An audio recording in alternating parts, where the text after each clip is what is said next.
Kepala Desa Kebon Tunggul, Kecamatan Gondang, Kabupaten Mojokerto. Kami bersama dengan ITS Surabaya melakukan kerjasama terkait dengan ketahanan pangan, yaitu kita akan mencoba menanam jagung hibrida yang berkualitas yang akan didampingi sama ITS Surabaya. Tentunya lahan ini kami sediakan. Kami akan mencoba untuk desa kami dijadikan sebuah rujukan pembibitan baik untuk pakan ternak dan untuk kebutuhan yang lain. Intinya kerjasama pemerintahan desa dengan ITS ini senantiasa kami tunggu dan kita lanjutkan sejauh mana bila perlu nanti perlu dibangun pabrik di sini, kami siap untuk menyediakan lahannya juga.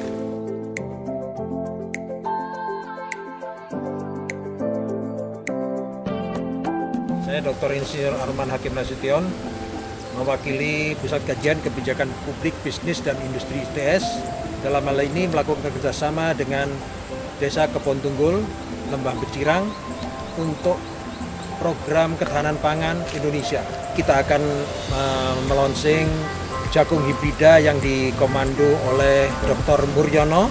Dan yang kedua, kita nanti akan juga melonsing padi dengan kapasitas untuk dipanen bisa 5 kali sampai 6 kali dalam setahun. Untuk hal ini kita butuh koordinasi, kerjasama, dan networking antara lain dengan Asosiasi Pengusaha Desa Indonesia. Akan ada sistem sirkular ekonomi, baik padi, jagung maupun produk turunannya itu akan bisa difabrikasi dan dibuat. Baik produknya beras adalah sekam, itu akan diproduksi menjadi bahan-bahan kosmetik. Off-takernya sudah siap baik untuk produk inti maupun produk by-produknya antara lain dari Hong Kong dan Amerika. Terima kasih dan semoga apa yang kita kerjasamakan dengan Kebon Tunggul akan menjadi platform untuk bisa di-cloning di tempat-tempat yang lain.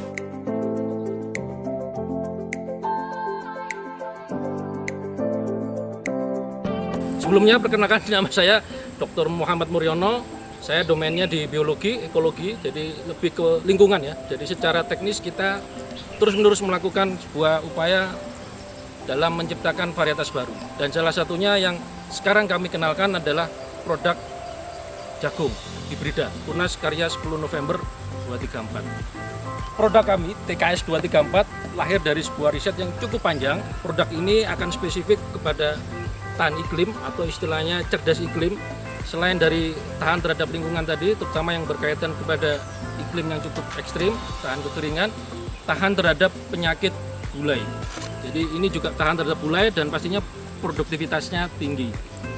Secara teknis, lahan yang ada di Mojokerto ini lahan yang cukup kering, jadi kalaupun kita ngomong Tegalan, ini akan sebagai spesifik dari kelebihan bibit ini, benih ini.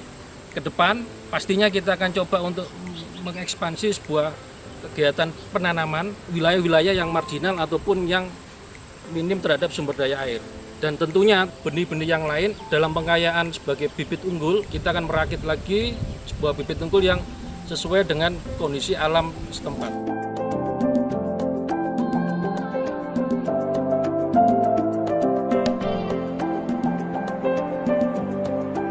Ini kami sudah melakukan penanaman awal dengan didampingi sama Pak Muryono selaku tim penggagasnya, ya, penggeraknya dan penggiatnya di lapangan sebagai pendamping kami, dan tentunya para petani-petani yang ada di sini nanti kami ajak untuk bergabung menjadi kelompok tani dan menanam bibit hibrida yang berkualitas ini.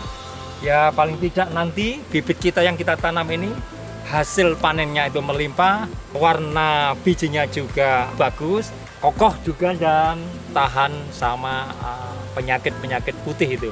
Insya Allah nanti ini yang diharapkan petani, karena hari ini petani juga melihat kondisi di lapangan banyak tanah-tanah di sini ini yang sakit. Mungkin dengan kita nanti menanam bibit hibrida yang unggul, yang berkualitas, yang hasil dari karya anak bangsa dari ITS ini, mudah-mudahan nanti akan menambah pendapatan, termasuk juga akan menambah perekonomian yang ada di desa.